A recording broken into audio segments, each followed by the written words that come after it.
नमस्कार. मी मोहिते मानसिंग स्टार या यूट्यूब चॅनलवरून बोलत आहे. तर आज पौर्णिमेची फवारणी माझी चालू आहे. गेल्या वेळेला आपण 15 दिवसापूर्वी अमावास्येची केली. आता ही पौर्णिमेची फवारणी फवारणी माझी आज चालू आहे.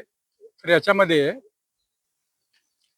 कवच घेतलंय मी 2 ग्रॅमनी आणि निवाक्रान घेतलंय लिटरला 1.5 मिली आणि कॉम्बी एक घेतलेली आहे. कारण आता सतत ढगाळ हवामान असल्यामुळे एक मायक्रो न्यूट्रन्स म्हणून हे कॉम्बी घेतलेली आहे.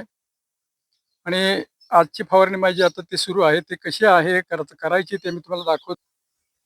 मी कवच मुद्दामून घेतलेलं आहे कारण कवचचे रिझल्ट आता चांगले आहेत. आलटून-पालटून घेतोय आणि पूर्ण ढगाळ वातावरण आहे. पाऊस बारीक-बारीक पाऊस पडतोच आहे. ऊन नाही आणि ऊन नसल्यामुळे काही प्रॉब्लेम्स त्याच्यामध्ये काही येऊ नयेत. कारण ऊन हा प्रकारच आता जवळ-जवळ नाही आलं तर एकदम कडक येते. कडक ऊन पडतं. नाहीतर ऊनच पडत नाहीये. असा तो प्रकार सगळा झालेला आहे. त्यामुळे फवारणी दर 15 दिवसाची फवारणी घेणं अत्यावश्यक बाब झालेली आहे आणि ती आपण ती घ्यायचीच आहे. आता जिथं ज्या जमिनीमध्ये पाणी साठतंय किंवा पाणी साठलेलं असेल अशा भागामध्ये पाणी काढून द्यायची व्यवस्था करा. जास्त पाणी साठणे योग्य नाही आणि काही ठिकाणी जर पूर्ण ऊन असेल आणि जर पाणी जर मागत असेल पीक बघून त्यांना पाणी द्या. पाणी पण अगदी बघून खात्री करून असं द्या. खाली उकरून बघितल्यानंतर तुमच्या लक्षात येईल की पिकाला पाण्याची आवश्यकता आहे का नाही हे तुम्ही तपासा आणि त्याला पाणी द्या. आता तुम्ही म्हणत असाल तर त्या सगळ्या फुटवे हे ऑटोमॅटिक चालू झालेले आहेत. ऑटोमॅटिक होत राहतात. जिथे कमी पडेल तिथे तुम्हाला काय वाटत असेल की बाबा फुटवासाठी आपल्याला काहीतरी घ्यावं लागेल, ठीक आहे. तुम्ही ते घेऊ शकता. काही प्रॉब्लेम नाहीये. तसंही तुम्हाला करता येईल आणि आपल्या अनुभवाप्रमाणे जे तुम्हाला योग्य वाटतं त्या अनुभवाप्रमाणे तुम्ही ते करू शकता. तुम्हाला काही असं अडचण नाहीये. तुमच्या जमिनीच्या प्रतीवर, तुमच्या रानावरती याच्यावरती सगळ्या गोष्टी अवलंबून आहेत. पण आता वातावरण असं आहे की तिथे करपा येण्याची शक्यता आहे, कीड लागायची शक्यता आहे. या गोष्टी सगळ्या गृहीत धरून तुम्हाला आता फवारणी ताबडतोब घ्यावी लागेल.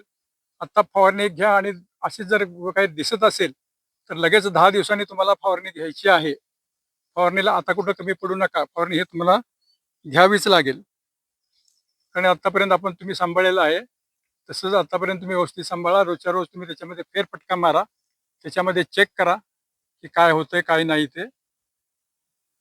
आणि लक्षात येईल तसं तुम्हाला काय फवारणी करावी लागेल ती पटकन तुम्ही आता करून घ्या. कारण वातावरण अतिशय खराब झालेलं आहे. कंदकुजीचं पण तुम्हाला आता याच्यामध्ये अटॅक होऊ शकतो. काही कंद तुम्ही अधूनमधून तुम्हाला जर सुरळे असे मलूल पडलेले असतील तर त्या उपटून तुम्ही कंदकुज आहे का नाही हे तुम्ही उपटून बघा. खड्डे उपटताना अजिबात काळजी करू नका. ते उपटून बघायचंच. अंदाज येतोच आणि तुम्हाला ते शिकावं लागेल की कंदकुज बाबा आहे नाही. आता तुम्हाला मी सांगितलंच की कंदकुजीची फवारणी माझी आळवणी झालेलीच आहे. ब्ल्यू कॉपर आळवणी घातलेली आहे ब्ल्यू कॉपरची.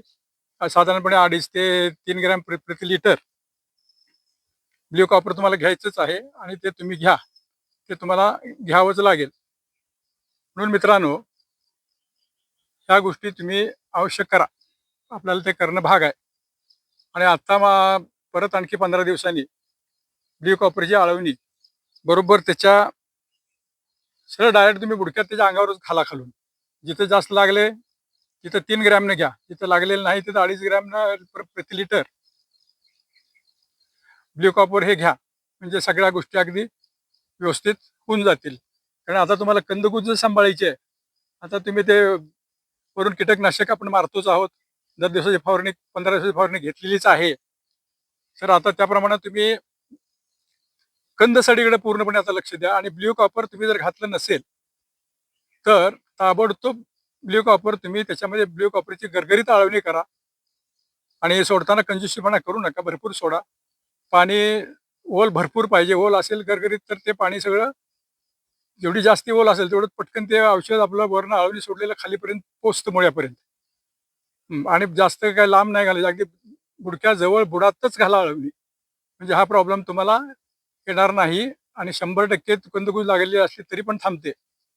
त्या अशा 15 दिवसांनी 2 जर तुम्ही आळवण्या घेतल्या तर आपल्याला पूर्ण कंदकुज थांबवता येते. आणि जिथं कंदकुज लागलेली असेल आणि कंदकुजीमध्ये जर आळी असेल, कारण जिथं सडतो कंद त्याच्यामध्ये सडलेला कंद खाण्यासाठी अळ्या तयार होतात.